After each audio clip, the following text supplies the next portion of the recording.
Let us open today's topic.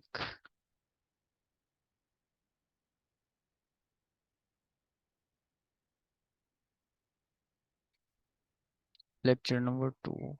उम्मीद है कि आप लोगों ने ये स्लाइड्स जो हैं वो पढ़ ली होंगी।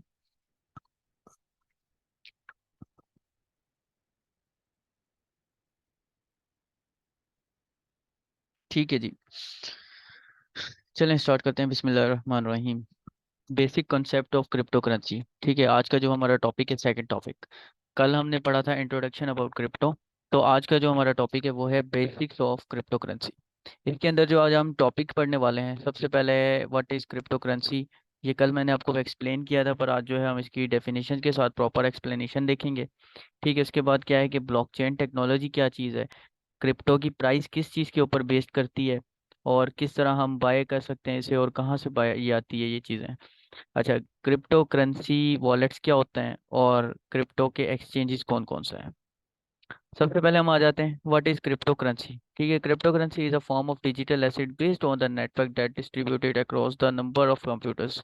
अच्छा, क्रिप्टो करेंसी क्या चीज़ है, ये एक डिजिटल एसेट है। ठीक है, जो कि कंप्यूटर्स की चेन के ऊपर बेस करती है। मिसाल है कि हमारे पास कई सारे कंप्यूटर एज अ नेटवर्क आपस में कनेक्टेड होते हैं। ठीक है, और जो है उनके ज़रिए जो एक ट्रांजैक्शंस अप्रूव होती हैं, और उसी के अंदर ये करेंसी जो है वो फ्लो कर रही होती है। मिसाल है, ये ऐसी करेंसी है जो आपके हाथ में नहीं है। ठीक है, जिसे हम डिजिटल एसेट कह सकते हैं। और ये एक डिसेंट्रलाइज स्ट्रक्चर है जो कि अलाउ करती है, हम इसे मतलब किसी भी गवर्नमेंट की अथॉरिटीज से हम जो है इसे दूर रखते हैं। ठीक है, कोई भी इसे मैनिपुलेट नहीं कर सकता। कोई गवर्नमेंट इसे अपने आप से छाप नहीं सकती या इसे डिस्ट्रॉय नहीं कर सकती। ठीक है, ये लाइक अ गोल्ड है, कह सकते हैं हम। ठीक है, आज के जो हमने मतलब मैंने आपको लेक्चर की स्लाइड्स भेजी थी, उसमें ये कॉन्सेप्ट मैंने आपको दिया था कि मनी के अंदर और करेंसी के अंदर क्या फ़र्क होता है। ठीक है, कि क्रिप्टो करेंसी अगर हम देखें तो एसेट है ये असल में। ठीक है, ये मनी है हमारे पास। ये इसे मतलब हम कहीं पर भी जाके यूज़ कर सकते हैं। आप अमेरिका चले जाएं, आप रशिया चली जाएं, चाइना चले जाएं, वहाँ पर ये वाहिद कॉइन है जो चल रहा होगा। लेकिन अगर आप पाकिस्तानी करेंसी लेके चलते हैं वहाँ पर, तो जाहिर बात है आपको एक्सचेंज करवानी पड़ेगी। अमेरिका की लेके चलते हैं, वो भी आपको एक्सचेंज करवानी पड़ेगी। ठीक है, क्रिप्टो करेंसी जो है वो अगर सिमिलर वर्ड्स के अंदर बोलें, डिज़ाइन की गई थी वर्क करने के लिए, मतलब मीडियम ऑफ एक्सचेंज, किसी चीज़ को बाय करने के लिए। अब हम क्या क्या बाय कर सकते हैं इससे। आप चले जाएं traveller.com पे चले जाएं, आप फ्लाइट की टिकट्स बुक कर सकते हैं उससे। ठीक है, उससे आप चीज़ें परचेज कर सकते हैं आज के दौर में। लेकिन लोगों के माइंड में अभी भी, मतलब हमारे कंट्री के हिसाब से देखा जाए तो अभी भी यही है कि इस पे लोग बिलीव नहीं करते। लोग कहते हैं कि नहीं यार, ये सिर्फ डिजिटल चलने वाली चीज़ है हमारे पास। मतलब अभी तक हमारे पास एक भी ऐसा ब्रोकर या एक भी ऐसी शॉप नहीं है जहाँ पे हम क्रिप्टो दे के और बदले में चीज़ें ले लें। ठीक है, how many is safer than crypto currency. अब हमारे पास दूसरा क्वेश्चन है कि मनी जो है वो करेंसी से मतलब सेफ किस तरह है। करेंसी हम क्या कहते हैं कि किसी कंट्री की जो वैल्यू होती है, किसी कंट्री का बेसिक एसेट होता है, वो करेंसी होती है। मनी क्या है, मैं जैसे गोल्ड को एक एग्जांपल ले लें, मनी ऐसा है जिसकी अपनी एक एसेट वैल्यू है। बिटकॉइन को भी हम मनी कंसीडर कर सकते हैं, अगर उसकी अपनी एक एसेट वैल्यू है। मिसाल है, वो किसी के ऊपर डिपेंड नहीं कर सकता। ठीक है, एक गवर्नमेंट है, जितने चाहे मर्जी नोट छाप सकती है, US डॉलर है, जितने चाहे मर्जी छाप सकती है। मगर एक दफ़ा अगर ऐलान हो जाए कि आपके पास जो 1000 वाले नोट हैं वो बंद होने वाले हैं, ठीक है, तो जाहिर बात है वो नोट जो है वो बिल्कुल ही डिस्ट्रॉय हो जाएंगे, वो आपके किसी काम के नहीं पड़े होंगे। ठीक है, जो 1917 1960s के कॉन्सेप्ट थे हमारे पास, वो ये थे कि लोग कहते थे कि बैंक्स में पैसे ना रखो। ठीक है, कुछ अलमारियों में छुपा के रखते थे, कुछ घरों में रखते थे, कुछ बैग्स वगैरह बना के रखते थे, जो हमारा होता था। ठीक है, तो क्या है कि लोग उस पर बिलीव करते थे, पर कभी उन्होंने ये नहीं सोचा था कि अगर अलमारी के अंदर चूहा चले जाए, ठीक है, उनके सारे पैसे खा गए, तबाह कर दे। तो उसके बाद जब 2010 2011 में ये सारे कॉन्सेप्ट्स आए हमारे पास, फिर एप्लीकेशन शुरू हो गई, जैज कैश आ गई, ये ऑनलाइन, मतलब हमारा एसेट जो है वो लोग बिलीव करने लगे बैंक्स के ऊपर कि बैंक के अंदर सेफ है। ठीक है, बैंक को कुछ भी होता है, बैंक ने हमें पैसे देने ही देने। अब आने वाले दौर में अगर हम देखा जाए तो क्रिप्टो करेंसी के ऊपर भी इसी तरह ट्रस्ट जो बिल्ड हो रहा है। जिस तरह दिन ब दिन कंट्रीज के अंदर बैंक करप्ट हो रहे हैं, ठीक है, किसी बैंक जितना उन्होंने एसेट शो किया हुआ है मार्केट के अंदर, जब उन बैंक से वेरिफिकेशन होती है उतना उनके पास गोल्ड ही नहीं होता। तो ये क्या है, करेंसी के ड्रॉबैक्स हैं। ठीक है, मनी के ड्रॉबैक्स नहीं है। आपके पास गोल्ड है, आप कहीं पे भी जाके बेचें उसको, तो आप उनके बदले उनकी कंट्री की करेंसी ले सकते हैं, उसके बदले कोई भी चीज़ें ले सकते हैं, तो उसको हम कहते हैं मनी। ठीक है, तो इसलिए मनी जो है वो हमेशा सेफ होता है करेंसी से। ब्लॉकचेन टेक्नोलॉजी जो जिसके ऊपर क्रिप्टो बेस करती है, ब्लॉकचेन टेक्नोलॉजी आखिर है क्या? ठीक है, ब्लॉकचेन टेक्नोलॉजी को हम इस तरह कह सकते हैं, डिस्ट्रीब्यूटेड डेटाबेस और ledger shared among the computers network nodes. ठीक है, मिसाल है आपके पास कई सारे जो है वो कंप्यूटर आपस में कनेक्टेड हैं। ठीक है, उनको हम क्या कहते हैं, नोड कह लेते हैं, एक पीसी को एक नोड कहते हैं। ठीक है, वो आपस में जो है वो नेटवर्क के थ्रू कनेक्ट हो सकते हैं, डेटाबेस के थ्रू कनेक्ट हो सकते हैं, या फिर किसी भी वायरलेस टेक्नोलॉजी के जरिए कनेक्ट हो सकते हैं। ठीक है, तो ये नोड्स होती है, इनके अंदर लेजर, लेजर का मतलब होता है कोई रिकॉर्ड मेंटेन करना। जैसे हम पुराने ज़माने में रजिस्टर्स पे लिखते थे ना, कि इसके इतने पैसे हैं, इसके इतने हैं, इसने यहाँ से यहाँ किया। इस तरह ब्लॉकचेन टेक्नोलॉजी के अंदर हम जो है वो लेजर मेंटेन करते हैं। अगर आप BCS स्कैन पे चले जाते हैं, या फिर आप blockchain.com पे चले जाते हैं, वहाँ पर आपको एक एक जो है वो ट्रांजैक्शन नजर आएगी।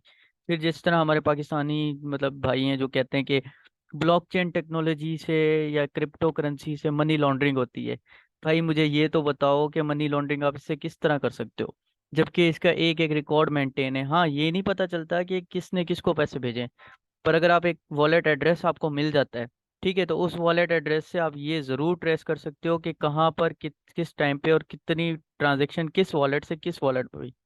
तो आप कैसे कह सकते हो कि इससे जो है वो मनी लॉन्ड्रिंग होती है? ठीक है, ये पॉसिबल नहीं है। और जो भी आपको ये क्लेम करे ना कि क्रिप्टो करेंसी पाकिस्तान में इसलिए लीगल नहीं है कि मनी लॉन्ड्रिंग होती है, भाई ये इसलिए लीगल नहीं कर रहे कि अगर इस चीज़ की टेक्नोलॉजी का सबको पता चल गया कि यहाँ पर हमारे पैसे सेफ हैं। छोटे कॉइन्स की मैं बात नहीं कर रहा, मैं बड़े कॉइन्स की बात कर रहा हूँ, USDT की बात कर रहा हूँ।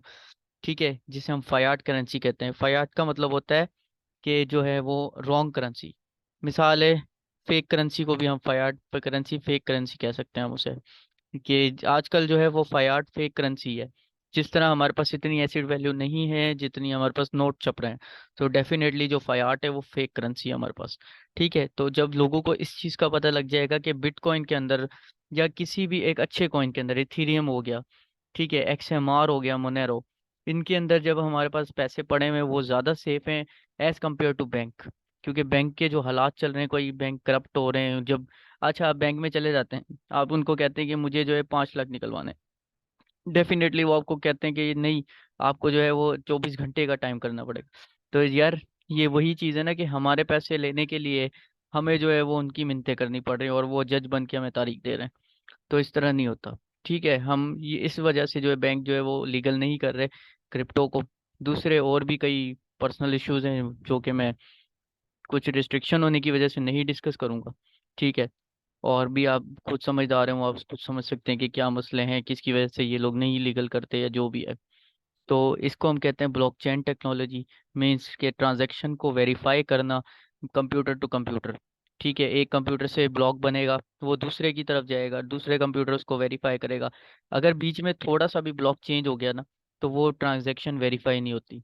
इसको हम कहते हैं ब्लॉकचेन टेक्नोलॉजी, और ये सिक्योर तरीन टेक्नोलॉजी है कि इसे हैकर हैक नहीं कर सकते, क्योंकि हर ब्लॉक का जो एड्रेस होता है वो अलग होता है, उसका पॉइंटर और स्टैक दोनों चीज़ें अलग अलग होती हैं। अच्छा जी, ये आप देख सकते हैं, ये एक प्राइवेट ब्लॉक की पिक्चर है। ठीक है, ये एक एक ब्लॉक जो है वो एक ही करेंसी का अलग से बनता है। ठीक है, जैसे बिटकॉइन है तो उसकी BTC चेन होगी, इथीरियम है तो ERC20 चेन होगी, ट्रॉन नेटवर्क है तो उसकी TRC20 चेन होगी। ठीक है, अब ये बिटकॉइन का मिसाल है, आप ले लें कि एक ब्लॉक चेन है। ठीक है, ये पहला कंप्यूटर है, इससे जो भी ट्रांजैक्शन होगी वो इस कंप्यूटर के अंदर इसके नोड का एक एड्रेस होगा जो इसके साथ अटैच हो जाएगा। ठीक है, फिर ये कुछ चेंजिंग करके जो थर्ड नोड का एड्रेस होगा वो इसके साथ अटैच होगा।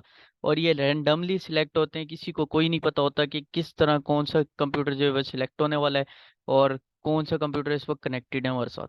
अगर ये पता लग जाए फिर ये टेक्नोलॉजी हैक हो सकती है, अदरवाइज कोई चांस नहीं है कि ब्लॉकचेन टेक्नोलॉजी को हैक कर सकें। इसको अनहैकेबल टेक्नोलॉजी भी आप कह सकते हैं। अच्छा, प्राइस ऑफ करेंसी किस चीज़ पे बेस करता है? ये सबसे इम्पोर्टेंट जो है क्वेश्चन है।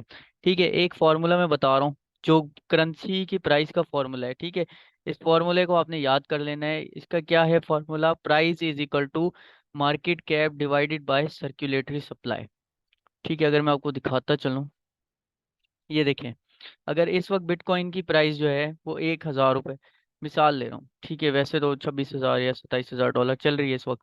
ठीक है, 1,000 रुपये एक कॉइन की प्राइस है, तो किस तरह प्राइस है, और इसी चीज़ से आप प्रिडिक्ट करते हैं कि जो है नेक्स्ट प्राइस इसकी कब किस टाइम पे कहाँ होने वाली है। ठीक है, 1,000 रुपये प्राइस है, वो किस तरह है कि उसका मार्केट कैपिटल कितना है, मीन्स कि उसके अंदर पैसा कितना है इस वक्त, और कॉइन की सर्कुलेटरी मतलब मार्केट के अंदर माल कितना है।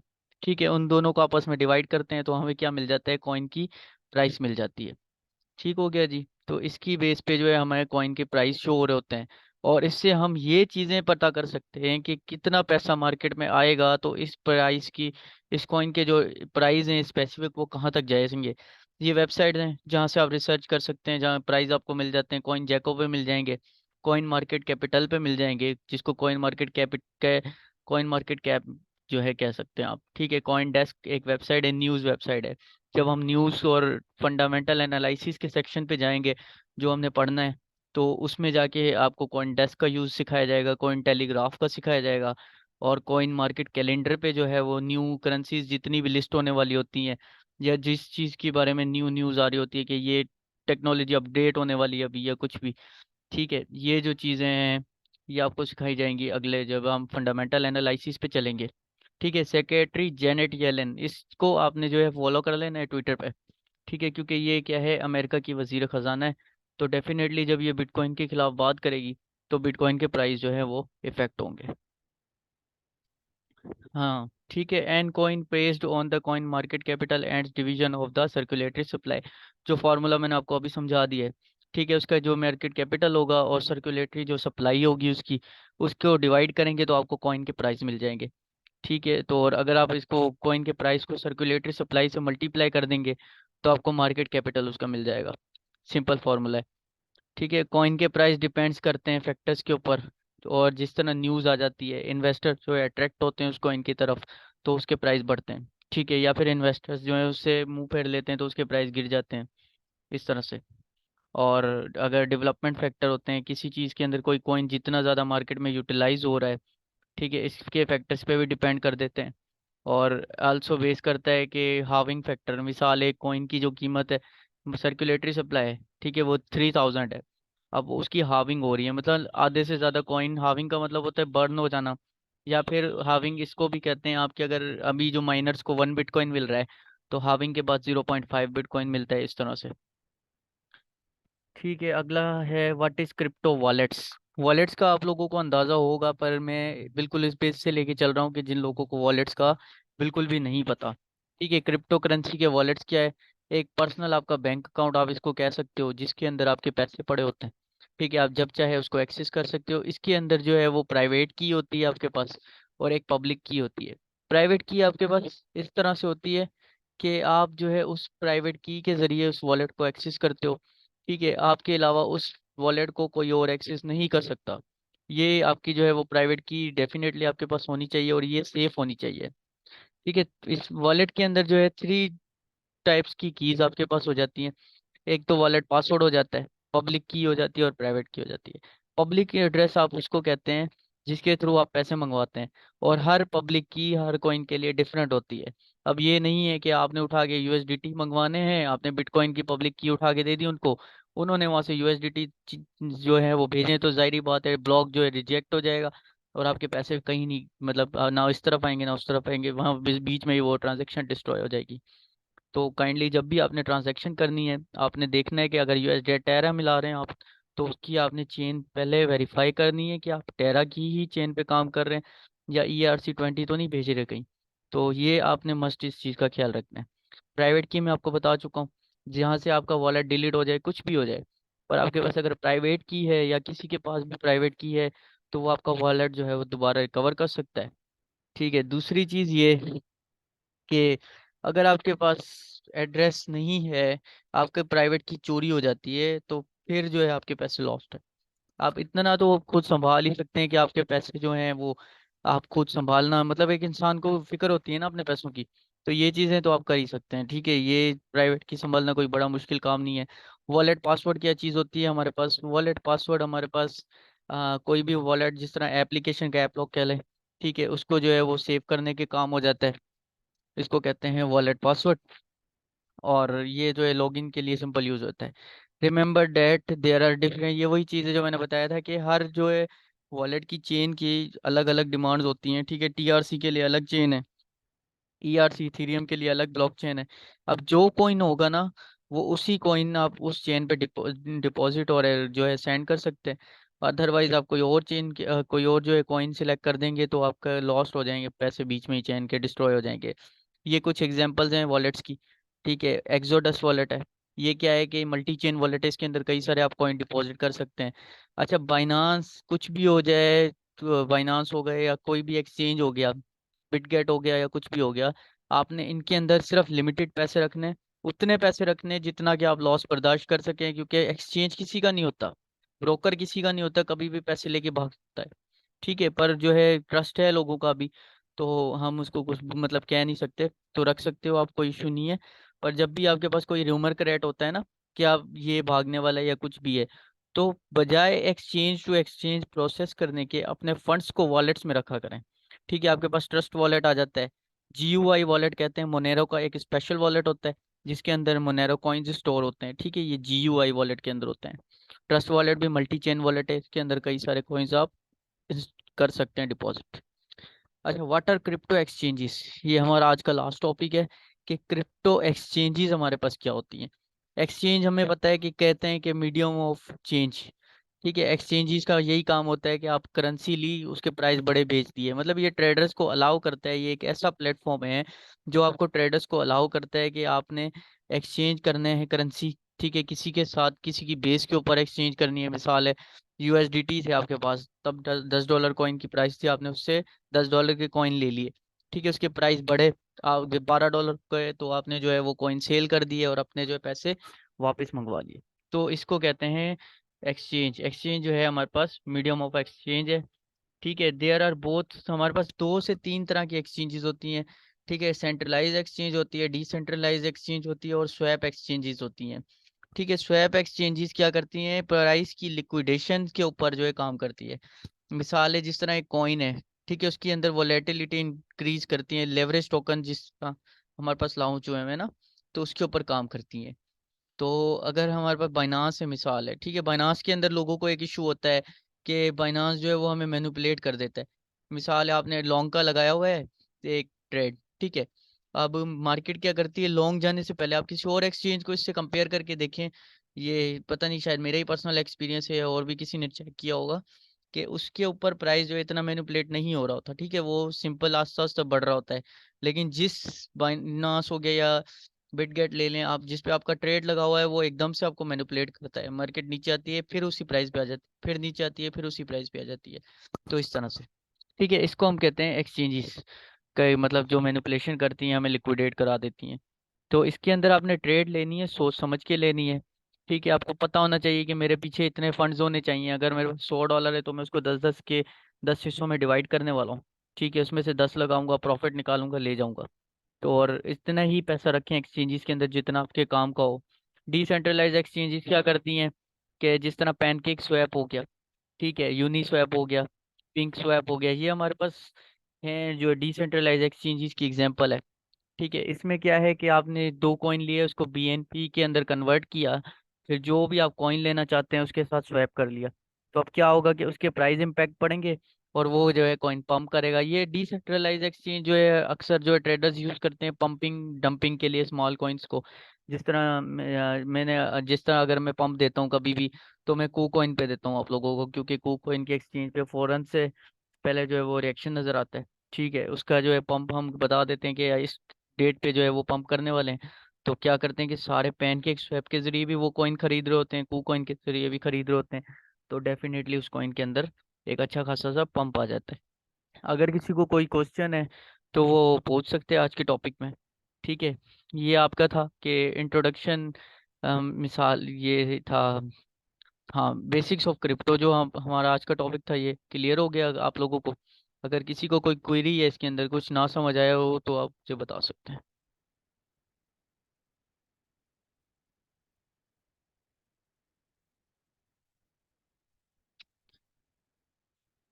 किसी का अगर क्वेश्चन है तो वो मुझे बता दे, अनम्यूट हो जाए, हैंड रेस कर ले।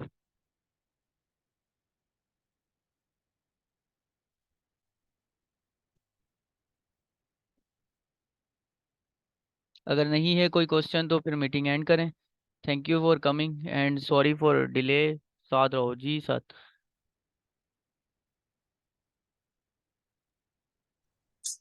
अस्सलाम वालेकुम। वालेकुम सलाम। तो जी भाई, वो जो फार्मूला था अभी आपने जो बताया था प्राइस निकालने वाला, हम्म। तो वो एक दफा प्रैक्टिकल करके हाँ, बता दीजिए। प्रैक्टिकल मैं आपको अभी कर देता हूँ। प्रैक्टिकल कर देते हैं हम लोग इसका। आप चले जाएं सबसे पहले कॉइन मार्केट कैप के ऊपर। ठीक है, स्क्रीन विजिबल है मेरी? जी जी। कॉइन मार्केट कैप पे आ जाते हैं आप।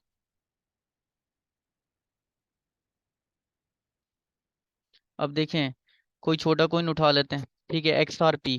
XRP की हमारे पास इस वक्त प्राइस आ रही है 0.50, लगा लेते हैं इसको एवरेज। ठीक है, इसकी जो है वो मार्केट कैपिटल हमारे पास कितना आ रहा है, तो ठीक है इसका मार्केट कैपिटल आ रहा है 260,679,692,312। ठीक है, इसको आपने डिवाइड कर देना है इसकी सर्कुलेटरी सप्लाई के साथ। ये इसकी सर्कुलेटरी सप्लाई है। कैलकुलेटर ओपन कर लेते हैं हम।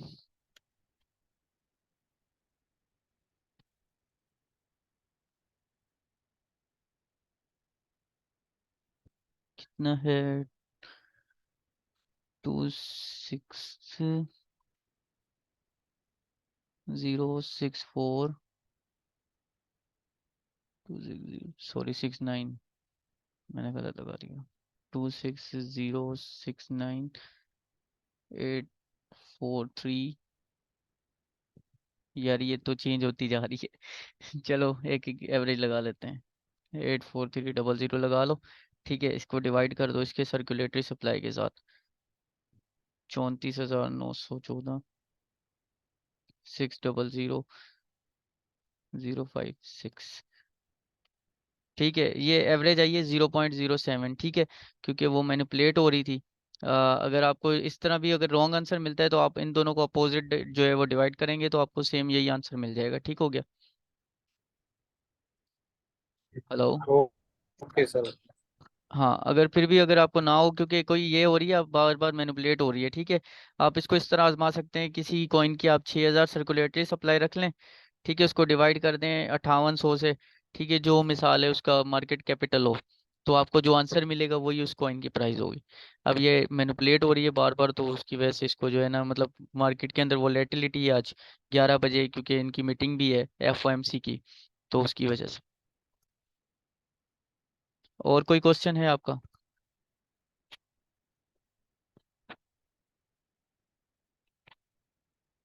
हेलो।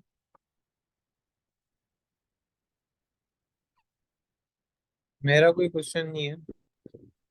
ठीक हो गया। चलें, अगर और किसी का कोई क्वेश्चन नहीं है तो फिर क्लास एंड करते हैं। रिकॉर्डिंग जो है वो कल वाली भी और आज वाली भी इंशाल्लाह यूट्यूब पे डाल दूंगा। असल में उस रिकॉर्डिंग के अंदर थोड़ा सा इशू आ गया है, तो उसको एडिटिंग करने में मतलब थोड़ा इशू आ रहा है ना, उसमें आवाज़ कट रही है, तो सेटिंग नहीं है। मैं सोच रहा हूँ कि स्लाइडों से दोबारा उसकी रिकॉर्डिंग बना के जो है फिर वो यूट्यूब में डाल दूँ। बाकी आज वाली प्रॉपर रिकॉर्डिंग है, ये कंप्लीट अभी आ जाएगी आधे घंटे तक आपके पास।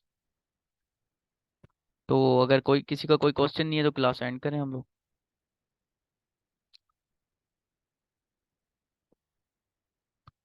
चलें, thank you for your time and sorry for delay. अल्लाह हाफिज़।